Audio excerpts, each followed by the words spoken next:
Bonjour, chers frères et sœurs, très heureuse de vous retrouver en ce 26e dimanche du temps ordinaire de l'année B.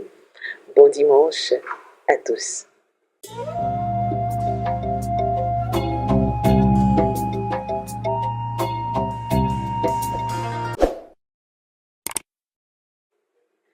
Les textes de ce 26e dimanche du temps ordinaire de l'année B nous invitent à nous recentrer sur nous-mêmes, à nous préoccuper de notre propre vie, dans ce cheminement avec notre Seigneur Jésus-Christ, dans notre marche à sa suite. La première lecture, extraite du livre des Nombres, il y a quelque chose d'extraordinaire qui va se passer. Dieu va prendre ce qui repose sur Moïse pour le mettre sur 70. Donc l'Esprit de Dieu va descendre sur 70 vieillards et ces personnes vont prophétiser, mais on nous dit que ça ne durera pas. Et ce qui est intéressant ici, c'est deux personnes qui avaient été choisies mais qui n'étaient pas sous la tente. Et ces personnes, de là où elles se trouvaient, elles vont elles aussi prophétiser. On voit la grâce de Dieu qui est libérée sur qui il veut, quand il veut et avec qui ou comment il veut. Mais cela va attirer quoi? De la jalousie. Alors on va venir apporter à Moïse ce qui s'est passé. Mais ce n'est pas tant que cela le rapport, mais c'est le fait qu'on demande à Moïse de faire taire ou de faire arrêter ces choses-là. Et Moïse qui va recadrer. Souvent, frères et sœurs, dans notre marche, nous avons cette jalousie qui naît du fait que nous voulons avoir l'exclusivité de Dieu. Nous voulons avoir à nous seuls l'authenticité de Dieu. Et pourtant, il y a des personnes qui sont quelque part que nous ne considérons pas, qui peut-être même ne sont pas dans nos chapelles religieuses, mais sur qui repose la puissance de Dieu parce que c'est lui qui choisit. C'est lui qui envoie, c'est lui qui nous fait prophétiser pas. Mais souvent, nous négligeons ces personnes-là parce que nous voulons que ce soit uniquement nous.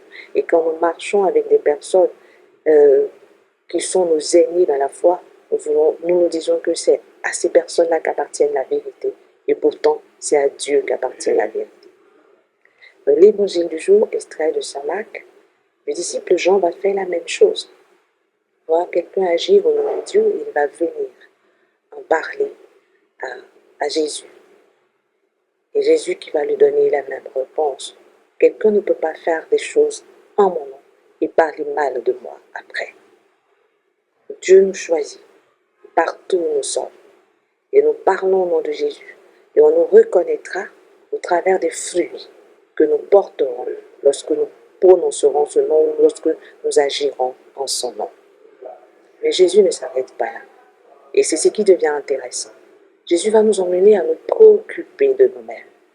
Quel est l'état de notre marche? Quel est l'état de notre foi à sa suite? Quel est l'état de notre engagement à sa suite? Alors il va identifier tout ce qui nous emmène au péché. Il va demander de laisser cela. Si c'est ton pied qui t'entraîne, ton pied gauche ou ton pied droit, mieux vaut le couper et rentrer estropié dans la vie éternelle qu'avec les deux pieds. Si c'est ton œil, coupe ton œil. J'ai bien envie de vous demander, qu'est-ce qui vous fait pécher?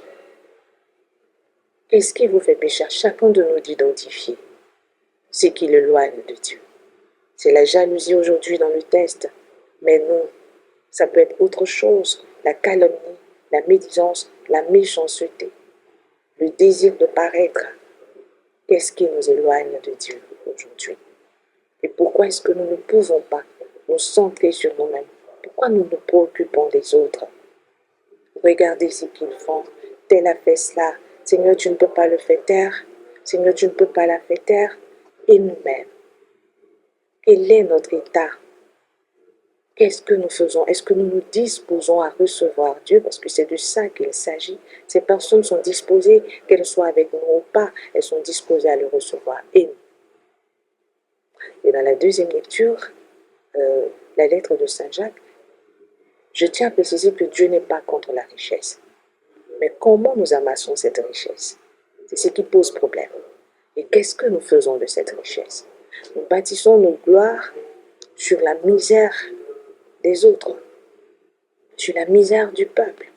Alors nos richesses sont pourries, nos richesses n'ont pas de valeur, parce que nos richesses sont dépourvues de toute humanité. Nous sommes riches, mais pas des riches au visage humain.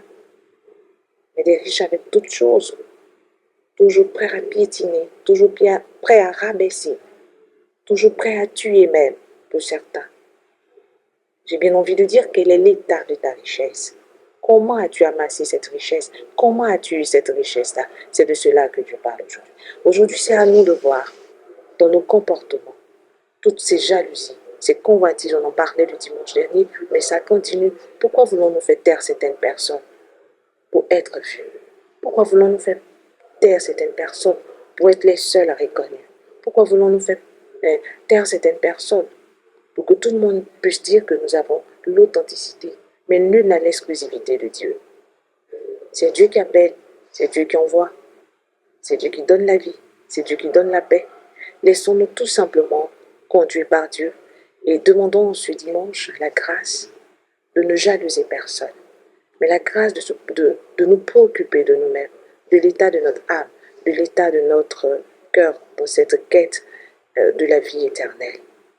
Qu'est-ce qui nous empêche d'entrer dans la vie éternelle? Qu'est-ce qui nous empêche de nous accrocher à Dieu? Identifions-le ce dimanche et demandons la grâce d'en sortir. Frères et sœurs, vous le savez, moi je vous aime, mais Dieu encore plus. Préoccupons-nous de nous-mêmes et rendons gloire à Dieu chaque fois que nous entendrons quelqu'un parler de Dieu, prophétiser en son nom, évangéliser, ramener des âmes. Rendons gloire à Dieu. Si seulement Dieu pouvait faire de ce peuple un peuple de prophètes, on éviterait beaucoup d'abus, beaucoup de choses bizarres, parce que nous avons tendance à diviniser et pourtant nous ne le devons pas. Vous le savez, frères et sœurs, il y a beaucoup à dire, mais moi je vous aime.